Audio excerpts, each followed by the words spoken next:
జనసేన అధినేత AP deputy CM Pawan Kalyan ఓరుగల్లో పర్యటించారు. రోజురోజుకు ఆయుష్ క్షీణిస్తున్న ఒక అరుదైన జన్యుపరమైన వ్యాధితో బాధపడుతున్న తన వీరాభిమాని చివరి కోరికను తీర్చేందుకు ఆయన స్వయంగా వచ్చారు.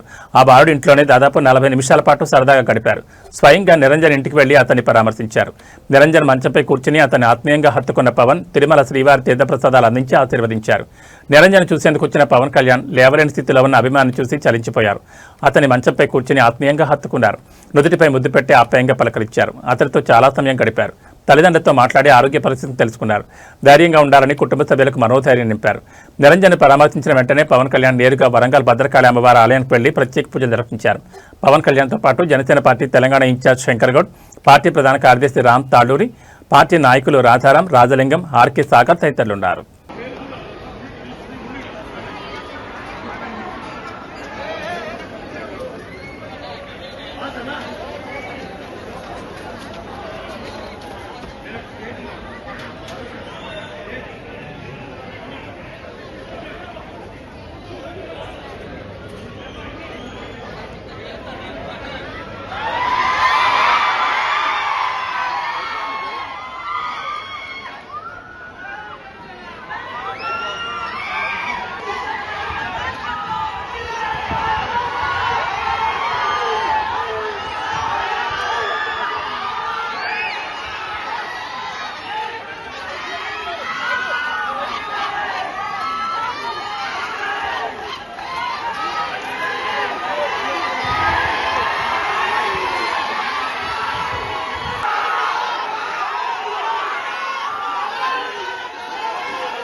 పక్కచ్చేయండి రానియకండి.